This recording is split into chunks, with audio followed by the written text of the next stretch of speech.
Hello and welcome to today's Worlds 2022 preview series where we cover Team DRX, the 4 seed from the LCK. Down in the description you're going to find 3 links, one to the Discord, one to the Twitter, and one to YouTube memberships. Discord is pretty active. We BS about the games as they go on. We BS about League all day, every day. There is a non-League channel if you'd like to talk about other things. We have a predictions channel which will be pretty active.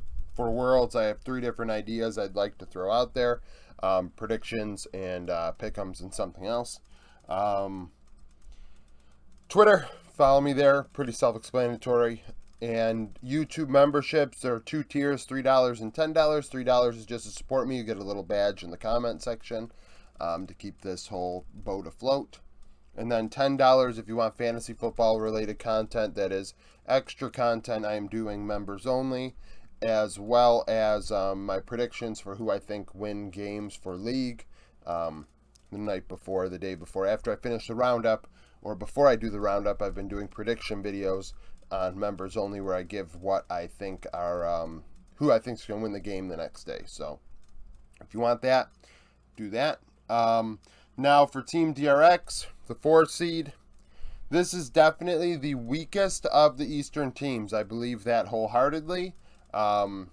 If you watched my power rankings yesterday, I had them like 12th or maybe even later. 12th seems right. There's weaknesses on this team that are clear as day. I think that it would be silly not to see them.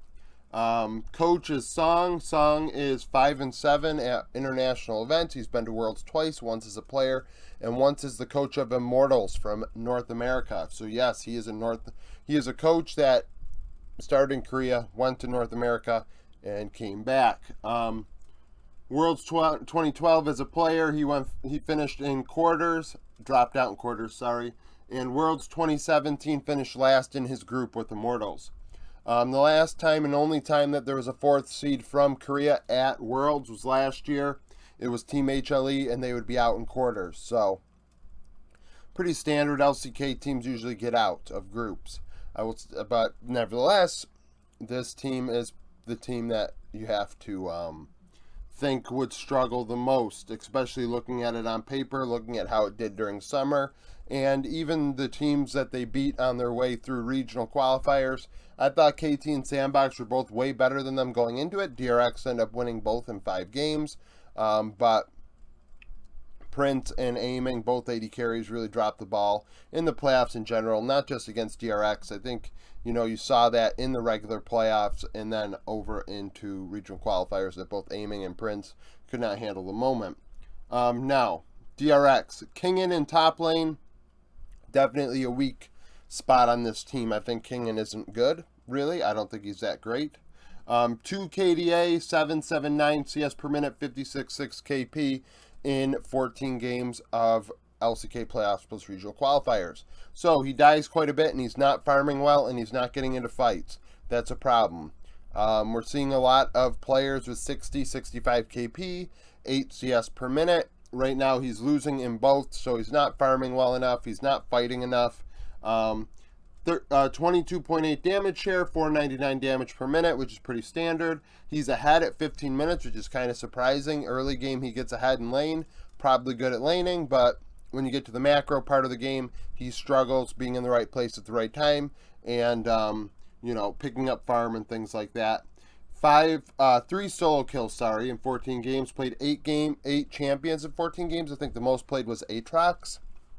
No international experience. No MSI or Worlds. Pioshik, I wrote Pioshik down. I know Juhan played quite a bit in playoffs as well, but Pioshik played 8 games. Juhan played 6, so Pioshik is the one we're going to go over. He struggled. There's a reason why Juhan was playing. 1.33 KDA is awful. That is very, very bad. I think we all can agree on that. 463 CS per minute, 79.9 KP. So, standard. This is standard. A player gets less CS per minute because he's out fighting all the time and he's not farming. 80 KP, so 4 out of every 5 kills, Pioshik was involved.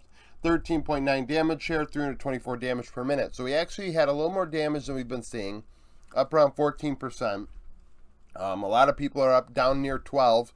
Pyosik is more of a carry jungler, and I think this meta is not fitting him at all.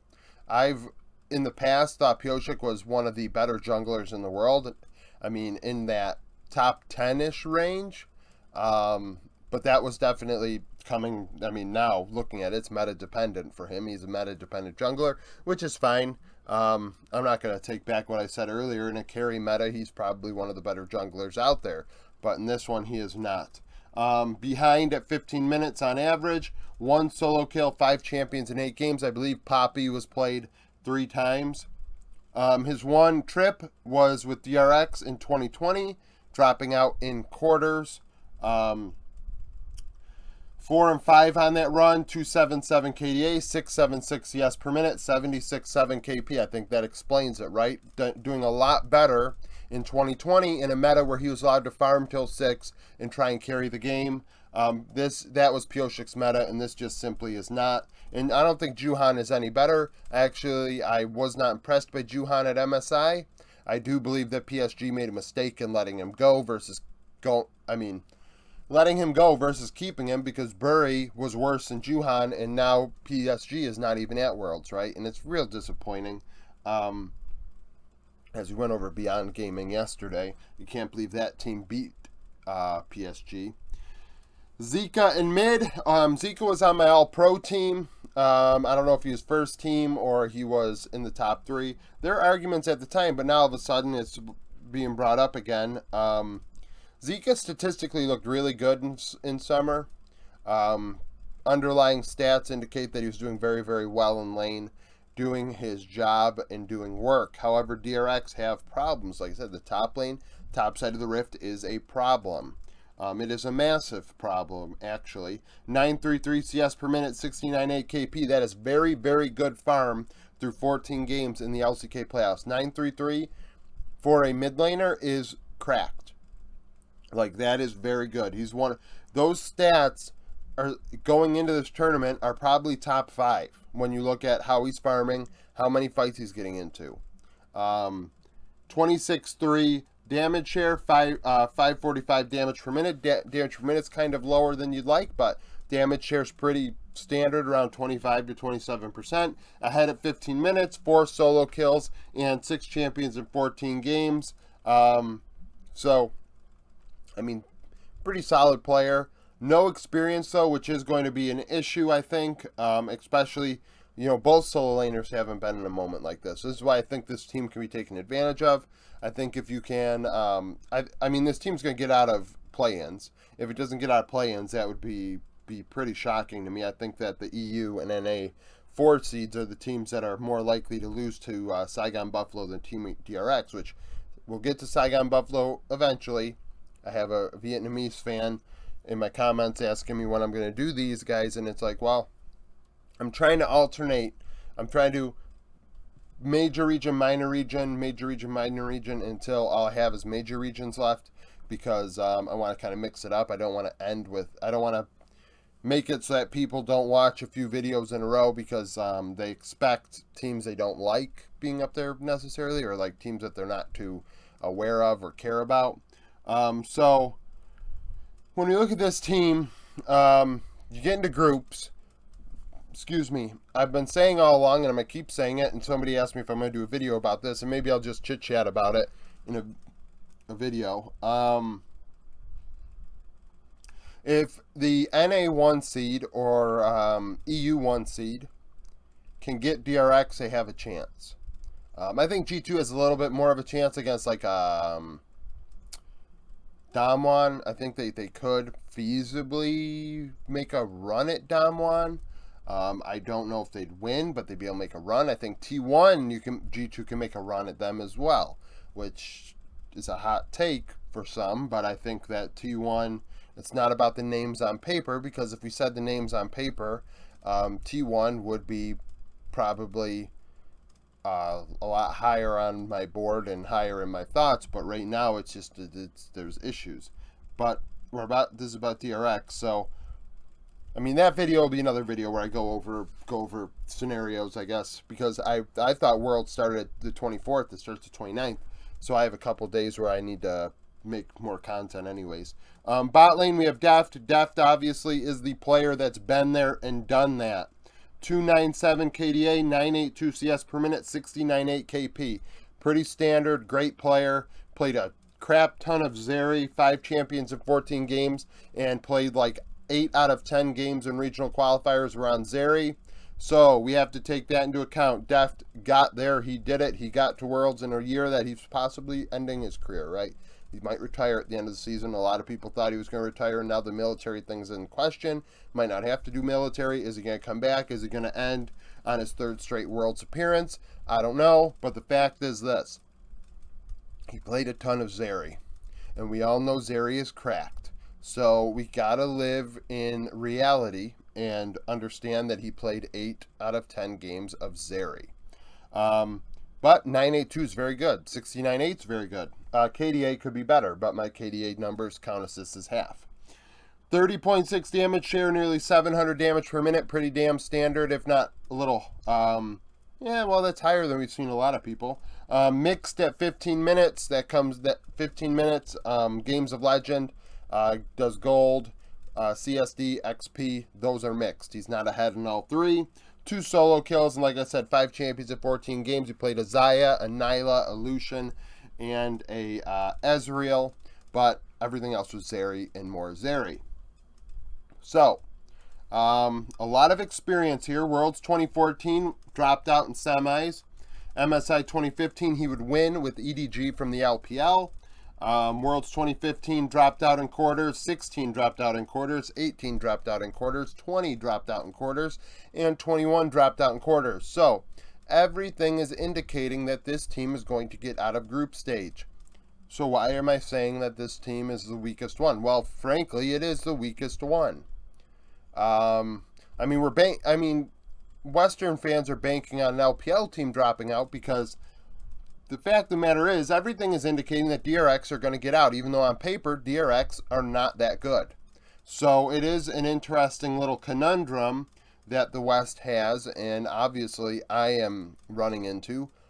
And the thing is, C9 always tends to get out as well. We haven't gotten into C9 yet because we don't know what seed they're going to be, but there's interesting things going on. There's paths about to collide going into this event and throughout this event. Deft 48 and 35, 3.44 KDA, 876 CS per minute, 697 KP. Why is his CS per minute so low, you may ask? Well, because he's been playing Jesus. He's been playing for so long. He was playing in a meta where CS per minute was good when it was below 8. And yesterday we had a discussion. It was kind of funny. Like, somebody in the Discord had said, "Well, Deft is a former world champion. Barrel's a former world champion." And I'm like, "Yeah, well, when did Deft win a championship?" He's like, "Oh, 2015 MSI." I'm like, "Oh, right about the time Fnatic won their Worlds title, right? The one that we don't count." And the thing is, like, he won a championship. That's without question, right? But the meta is not nearly the same. And that doesn't mean Deft hasn't stood the test of time. Deft has stood the test of time. But I'm not giving Impact is a world champion, but I'm not going to give him the benefit of the doubt. Like, yeah, the guy's been to Worlds multiple times since then. Like, that doesn't mean that he is getting credit for winning Worlds, and that's going to make him, like, still one of the best. Like, he's not one of the best anymore. So Deft's pretty standard, good player. In a best of 5 situation, I think that he's been there and done that, like I said earlier, and that gives him an advantage, especially when you look at games against Prince and Aiming. Players that had not been there and done that, Deft and Barrel were able to get it done. Speaking of Barrel, 210 KDA, 74.8 KP. 1 ward cleared every 3 minutes, 1 ward dropped every 3 minutes. 7 champions in 14 games, a ton of Lulu alongside that Zeri. Played a little bit of Nautilus and Leona as well. I think Renata, Soraka, and Yumi. So Barrel's played a lot. He dies a lot, though. He's an Inter. And like a better Hilly in that way. So pretty standard numbers. He was on Damwon throughout their successes. So Worlds 2019 dropped out in quarters. 2020 won Worlds. MSI 2021 last year finished second, and then finished second at Worlds to EDG. So he's played in nearly as many games as Deft at an international event so far in half of the amount of time. Not even, more than half. I mean, less than half, because Barrel first made international event Worlds 2019 and Deft was Worlds 2014. And Deft has 83 games played and Barrel has 80. So Barrel 178, 60.7 KP. Definitely different metas, right? A couple years ago, Barrel was kind of just sticking alongside Ghost and Nuclear and not really roaming and making things happen. And thus the KP is 60.7. I think that has to be much higher this event if they want to succeed. 178 KDA. Guy died a lot. He does die a lot in game, and that's just the reality of it. So I think DRX, like I said, I think that they are the weakest team of the Eastern teams. But everything is going to indicate that they're going to get out of groups. So, view it how you will. This coach really hasn't had a lot of success as a coach internationally. I think that could be a problem. And, you're looking at Kingen and Zika. I think we're looking at two players that have to make it or break it. Pioshik definitely has to make it or break it because his job's on the line. They've already got a guy ready to take his spot if he's not doing it at Worlds, which is a 6-man roster. I feel about 6-man rosters. SKT is the exception to the rule that SKT just have the best players of all time, so they're able to do it.